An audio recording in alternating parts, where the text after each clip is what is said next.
중국, 동아시아에 위치한 나라로 23개의 성 5개의 자치구, 중앙정부 직할 4개의 직할시, 그리고 2개의 특별행정구가 있습니다. 인구가 세계에서 가장 많은 나라이고 영토 면적으로는 세 번째로 큰 나라입니다. 나라의 대부분은 실제로 여기 분홍색으로 표시된 성으로 나뉘어 있습니다. 마카오와 홍콩은 특별행정구입니다. 베이징, 텐진, 상하이, 충칭은 직할시이며 연두색으로 표시되어 있습니다. 신장, 티베트, 내몽골, 닝샤, 위구르, 그리고 강시 종족, 발음을 잘못해서 죄송합니다. 이 지역들은 자치구입니다. 이로 인해 각 지역이 가지는 권한과 자치, 그리고 따라야 하는 법률의 차이가 있지만 결국 모두 중앙정부의 통제를 받습니다. 하지만 이 지역들은 또 어떤 점에서 서로 다를까요? 제가 중국이 크다고 말할 때 중국은 정말로 큽니다. 중국은 5개의 지리적 시간대를 걸치고 있지만 정부의 명령으로 하나의 시간대만 사용합니다. 그리고 중국은 러시아 다음으로 세계에서 2번째로 많은 14개의 나라와 국경을 접하고 있습니다. 이제 이 영토와 그곳의 사람들, 그리고 나라를 더 잘 이해하기 위해서 좋은 방법은 지도를 보는 것이라고 생각합니다. 최근 미국 지도 영상을 만들었는데 많은 분들이 좋아해 주셨습니다.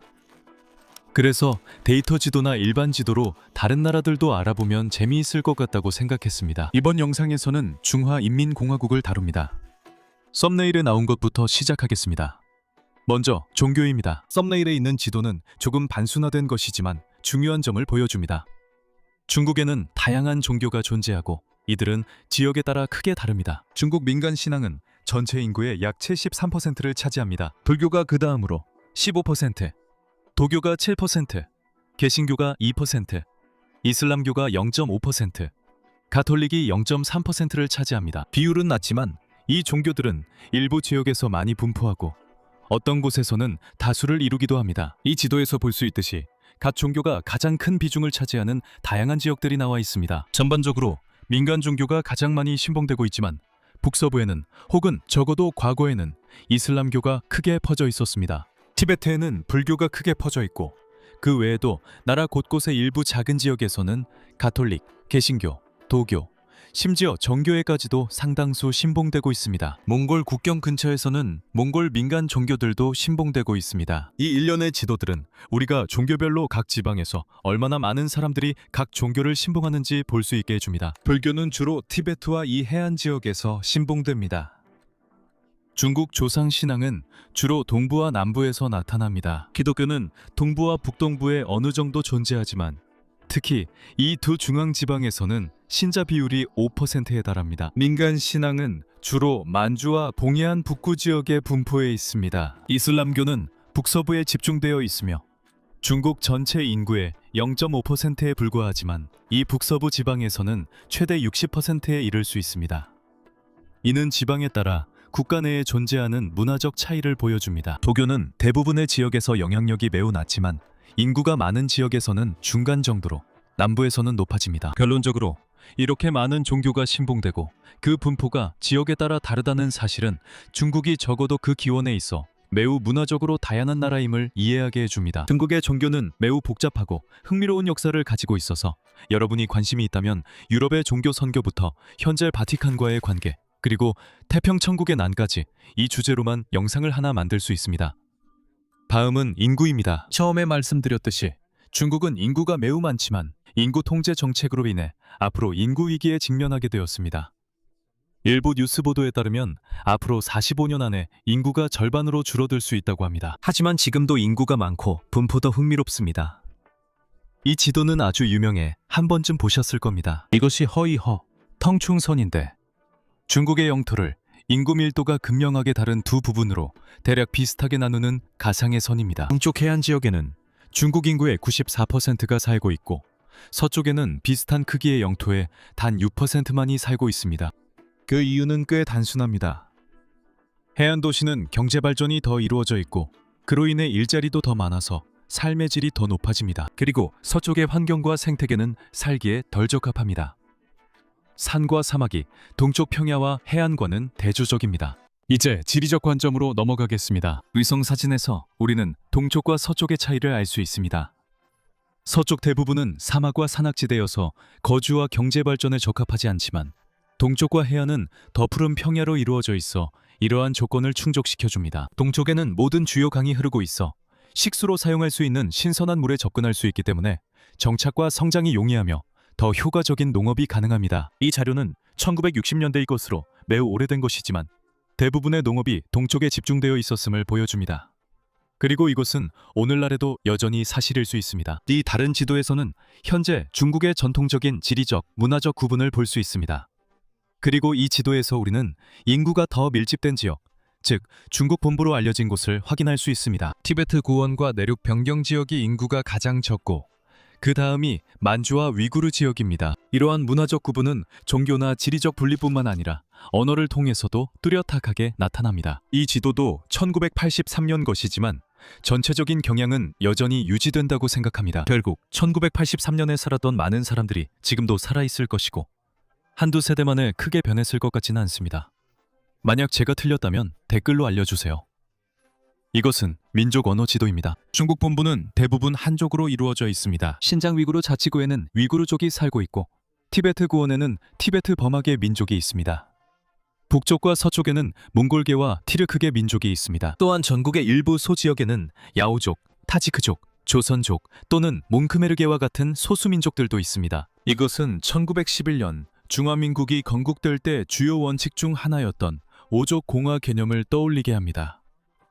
5개의 민족을 상징하는 5줄의 색깔이 있는 깃발을 사용했습니다. 이들은 과거에는 그리고 지금도 어느 정도는 이 나라의 주요 민족 집단입니다. 한족, 만주족, 몽골족, 위구르족, 그리고 티베트족으로 이러한 차이가 오랜 시간에 걸쳐 사람들과 영토에 깊이 뿌리내려 있음을 보여줍니다. 1990년에 제작된 또 다른 지도는 언어에 초점을 두었으며 만다리노가 전국에서 가장 널리 쓰임을 보여줍니다. 남부 만다린이 그 뒤를 잇는데 남부 지역과 대만까지 확장되어 사용되고 있습니다.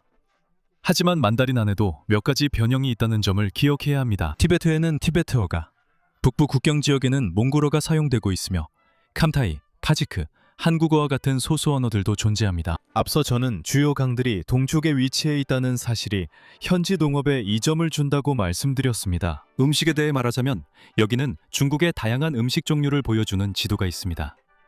유럽이나 미국에 산다면 중국 음식을 한 가지로 여길 수도 있습니다. 하지만 실제로 중국 음식은 매우 다양하며 어떤 나라는 이민자 커뮤니티가 어느 지방 출신이냐에 따라 한 가지 종류의 중국 음식만 있는 경우도 있습니다. 가장 다양한 음식이 존재하는 곳은 해안 지역입니다.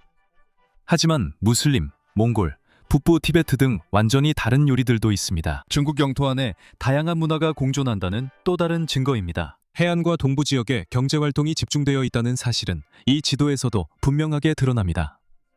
이 지도는 각 성에 위치한 포춘 500대 기업의 수를 보여줍니다. 이곳들이 바로 중국의 대기업 본사가 위치한 곳입니다. 보시다시피 압도적으로 많은 대기업들이 해안의 3개 성에 위치해 있고 남서부와 북동부에는 소수만 있으며 북서부에는 단 2곳만 있습니다. 이런 대기업들이 이 지역에 집중되어 있는 것이 중국 경제의 특징이라면 대부분의 사람들이 이곳에 사는 이유도 명확합니다.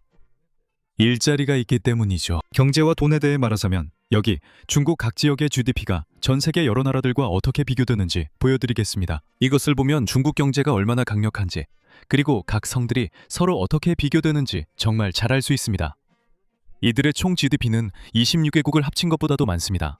그리고 이 나라들은 결코 작은 나라들이 아닙니다. 중국의 어떤 성들은 혼자서도 한국, 캐나다, 러시아, 호주, 터키, 스페인, 이스라엘, 아르헨티나, 네덜란드, 말레이시아와 맞먹는 GDP를 가지고 있습니다. 가장 낮은 성들도 스리랑카, 케냐, 잠비아와 맞먹는 수준입니다. 각 성의 1인당 GDP를 보면 상하이, 베이징, 그리고 자치구인 홍콩이 가장 높으며 연간 2만 달러를 넘습니다. 다음은 연한 초록색으로 표시된 성들로 거의 모두 동해안에 위치해 있으며 후베이와 충칭이 추가됩니다.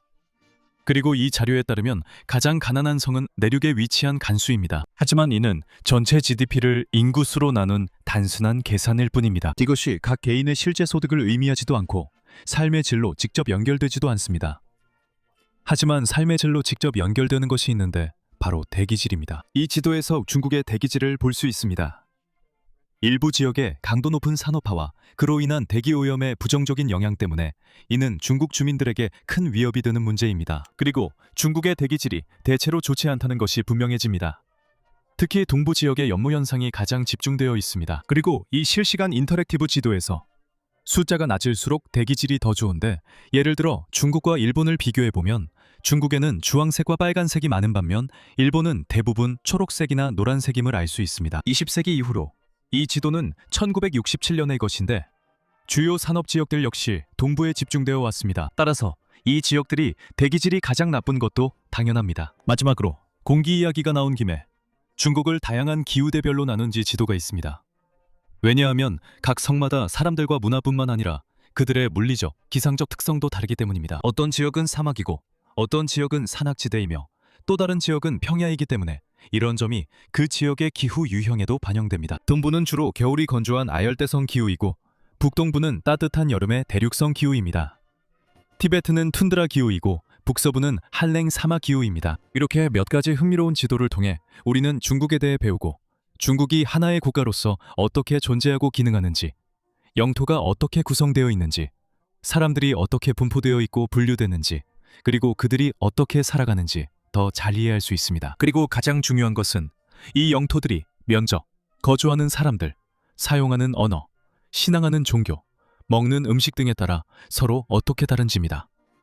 이러한 모든 요소들이 중국이라는 나라 안에 존재하는 다양한 문화로 이어집니다.